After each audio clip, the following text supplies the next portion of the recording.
Type 2 है। इसमें emergency में बंदा आपके पास कैसे प्रेजेंट करेगा, इसको हम कहते होते हैं हाइपर ओस्मोलर हाइपरग्लाइसीमिक स्टेट। ठीक है, तो हाइपरग्लाइसीमिक मींस के इसके अंदर आपको ग्लूकोज बहुत ज्यादा मिल जाएगा। ग्लूकोज तकरीबन आपको 6, 7, 800 और मे भी 1000 तक भी मिल सकता है।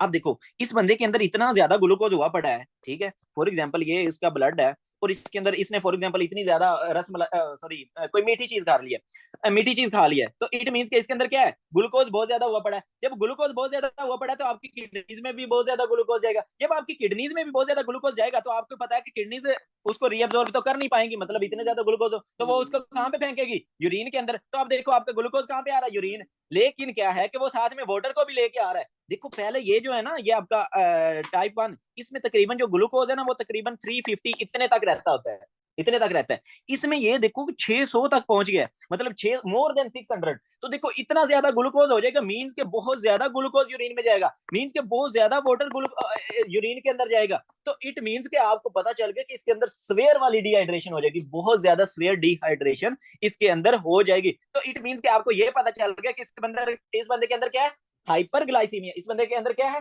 हाइपरग्लाइसीमिया। साथ में क्या है कि हाइपर ओस्मोलर। हाइपर ओस्मोलर क्यों कह रहा है, देखो ये जो आपका ब्लड है, फॉर एग्जांपल ये आपका ब्लड है, ठीक है, ये आपका ब्लड है, इसके अंदर से मैंने वाटर निकाल लिया है, पीछे क्या बच जाएंगे, साल्ट बच जाएंगे, सोडियम बच जाएगा, आपका ग्लूकोज बच जाएगा। तो आपको पता है अगर मैं एक गिलास में से पानी निकाल लूं, पीछे नमक बच जाए, तो उसको हाइपर ओस्मोलर कहता आता हूं। ऐसा ही है नहीं है? तो इट मींस के इस बंदे के अंदर आपको क्या है जनाब, ये सारी चीजें काफी ज्यादा, तो इसको हम क्या कहते हैं, हाइपर ओस्मोलर हाइपरग्लाइसीमिया। हाइपरग्लाइसीमिया क्यों, ग्लूकोज ज्यादा है। हाइपर ओस्मोलर क्यों, क्योंकि आपका वाटर डिहाइड्रेशन हो गया, पीछे जो सोल्यूट्स हैं वो क्या हो जाएंगे, ज्यादा हो जाएंगे। तो उस सोल्यूशन को हम क्या कह देते हैं, जिस सोल्यूशन के अंदर साल्ट ज्यादा हो, हाइपर ओस्मोलर। ठीक है, तो इट मींस कि आपके पास ये वाला जो बंदा होगा उसमें क्या है कि प्रोफाउंड बहुत ज्यादा हाइपरग्लाइसीमिया होगा, जिसकी वजह से क्या है कि आपका बहुत ज्यादा डायूरिसिस होगी, यूरिन बहुत ज्यादा हो जाएगा, बंदे में क्या हो जाएगी, डिहाइड्रेशन हो जाएगी, सीरम की ओस्मोलैरिटी क्या हो जाएगी, इंक्रीज हो जाएगी। सीरम की ओस्मोलैरिटी क्या होता है, आपके जो सीरम है मतलब ब्लड है उसके अंदर कितने सोल्यूट्स हैं, ओस्मोल्स हैं, उसको हम क्या कहते देते हैं, सीरम ओस्मोलैरिटी। तो सीरम ओस्मोलैरिटी हम कैसे कैलकुलेट करते होते थे, उसमें आपका 2 सोडियम को लेते होते थे, ग्लूकोज को लेते होते थे, साथ में आपका BUN को लेते होते थे। ऐसा ही है कि नहीं है? चलो यार ये मैं अच्छे से समझा देता हूँ। बल्कि आपका ये जो सोडियम होता है ये नॉर्मल कितना होता है आपको पता है, 130 to 145 होता है। ठीक है, तो आप क्या करते हो, 2 को मल्टीप्लाई कर देते हो 145 से, फॉर एग्जाम्पल। ठीक है, तो 2 को मल्टीप्लाई करें 145 से, तो मेरे ख्याल में जवाब तकरीबन 290 आ जाता है ना। ऐसा ही है कि नहीं है? मतलब सिंपल हम ले लेते हैं। तो अब देखो कि ये वाला जो नॉर्मल आपका जो क्या कहते हैं सीरम की ऑस्मोलैरिटी होती है वो कितनी होती है, वो हमने पढ़ लिया था कि तकरीबन 275 से 295 होती है, ये हमने पढ़ लिया था। तो आप देख सकते हैं कि सिर्फ मैंने सोडियम की वैल्यू ही डाली, जो फार्मूला था उसके अंदर आपका 2 मल्टीप्लाई सोडियम प्लस ग्लूकोज था प्लस आपका ब्लड यूरिया नाइट्रोजीनस रेस थे, सीरम ऑस्मोलैरिटी का जो फार्मूला था।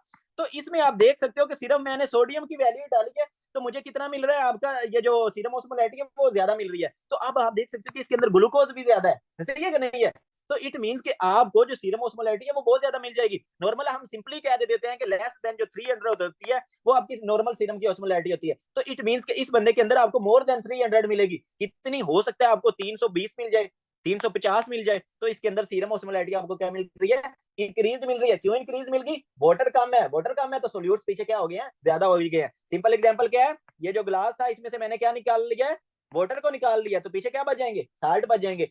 तो जाहिर सी बात है आपको सीरम की ऑस्मोलैरिटी ब्लड में क्या मिल जाएगी, इंक्रीज मिल जाएगी। ये अक्सर बंदों को इस चीज की समझ नहीं लगती कि सीरम की ऑस्मोलैरिटी क्या है, ये क्यों बढ़ रही है, क्या हो रहा है।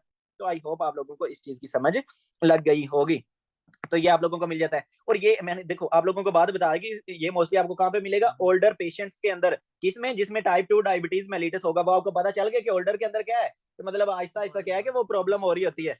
तो लिमिटेड एबिलिटी टू ड्रिंक, तो जाहिर सी बात है एक वो बंदा ओल्ड पेशेंट है, ठीक है, उसके अंदर हाइपरोस्मोलर हाइपरग्लाइसेमिक स्टेट है, मींस के उसको पोलीयूरिया है। ऐसे ही है कि नहीं है? देन क्या है कि उसके वो इस हालत में नहीं कि उठ के पानी ले सके, तो उसमें एक तो इस वजह से डिहाइड्रेशन हो रही होगी, ऊपर से वो पानी पी नहीं रहा होगा। तो इट मींस के उसके अंदर ये वाला जो प्रॉब्लम है ये होने के चांसेस क्या हो जाएंगे, ज्यादा हो जाएंगे। तो ये हो रहा होता है इस बंदे के अंदर। साइन एंड सिम्टम्स क्या आएंगे, जाहिर सी बात है बंदे को क्या हो रही है, डिहाइड्रेशन, पानी बहुत ज्यादा निकल रहा है तो पोलीयूरिया होगा बंदे को। प्यास ज्यादा लगेगी, बंदा क्या होगा, थका थका होगा। और क्या हो सकते हैं, फोकल न्यूरोलॉजिकल डेफिसिट्स हो सकते हैं। फोकल न्यूरोलॉजिकल डेफिसिट्स का क्या मतलब होता है कि आपका ब्रेन का कोई एरिया डैमेज हो जाए, उस हिसाब से आपको जो सिम्टम्स आ जाए। फॉर एग्जांपल मैं कहता हूं कि मेरा ब्रेन का वो एरिया डैमेज हो रहा है जिसकी वजह से मैं बोल रहा था, तो जाहिर सी बात है मैं बोल नहीं सकूंगा, ऐसे ही कि नहीं है, ब्रोकाज एरिया होता है जिसकी वजह से हम बोल रहे होते हैं, अगर वो डैमेज हो गया तो जाहिर सी बात है मैं बोल नहीं सकूंगा। तो इसको हम क्या कहते हैं, फोकल न्यूरोलॉजिकल डेफिसिट्स आपको उसके अंदर, और क्या है कि उस बंदे को क्या लग रहे होंगे, झटके लग रहे होंगे, सीजर्स आप लोगों को उसके अंदर मिल सकते हैं। देन जब आप उसका ब्लड में ग्लूकोज चेक करोगे वो आपको बहुत ज्यादा मिल जाएगा, सीरम की ऑस्मोलैरिटी चेक करोगे वो आपको बहुत ज्यादा मिल जाएगी। और क्या है कि देखो, पीएच और पोटेशियम वाला इधर कोई पंगा नहीं हो रहा, पीएच और पोटेशियम वाला पंगा कब होगा, जब इंसुलिन नहीं होगी, ऐसे ही है कि नहीं है। और वो आपको मिलता, उस कंडीशन को हम क्या कहते हैं, डायबिटिक कीटोएसिडोसिस। लेकिन इधर इंसुलिन का पंगा नहीं है, इधर प्रॉब्लम सिर्फ कौन सी है, डिहाइड्रेशन वाली, वेरी इंपॉर्टेंट। तो ये देखो आपको वो वाला कोई भी इशू ऐसा सच नहीं मिलेगा, ठीक हो गया। तो ये देन आगे के कॉम्प्लिकेशन, तो इसकी वजह से क्या हो सकता है, कोमा भी हो सकता है एंड देन डेथ भी हो सकती है। तो ये देखो कि आपको पता है बंदे को डिहाइड्रेशन हुई पड़ी है, उसके ब्लड के अंदर क्या है, सोडियम ज्यादा हुआ पड़ा होगा। सोडियम तो ये फॉर एग्जांपल ब्रेन के अंदर सोडियम ज्यादा हो जाता है, ठीक है, तो क्या होता है कि वो ज्यादा से ज्यादा वाटर को अट्रैक्ट करता होता है, तो अब आपके ब्रेन के सेल्स क्या कर जाएंगे, श्रिंक कर जाएंगे, प्रॉपरली काम नहीं कर सकेंगे। देन अगर ये कंडीशन स्वेयर हो जाएगी तो ये सेल्स मर जाएंगे, ऐसे ही है कि नहीं है। तो बंदा क्या है, कोमा की कंडीशन में जा सकते हैं। देन क्या है कि अगर बहुत ज्यादा कंडीशन वर्स हो जाए तो बंदा क्या है कि इवन के डेथ भी हो सकती है, दुनिया से भी जा सकता है। तो देखो इसके अंदर प्रॉब्लम क्या हो रही थी, सिंपल सी बात यार, इसके अंदर क्या प्रॉब्लम हो रही है, आपका ग्लूकोज ज्यादा है तो इंसुलिन लगा दोगे, और क्या वाटर कम है तो आप जाहिर सी बात है क्या लगा दोगे, फ्लूइड एनएस नॉर्मल सलाइन लगा दोगे। तो आप क्या करोगे, जाहिर सी बात है आप आईवी फ्लूइड्स लगा दोगे, आईवी इंसुलिन लगा दोगे, और आपने इसको इजीली ट्रीट कर लिया। तो ये था जनाब हमारा टाइप 1 एंड टाइप 2 डायबिटीज।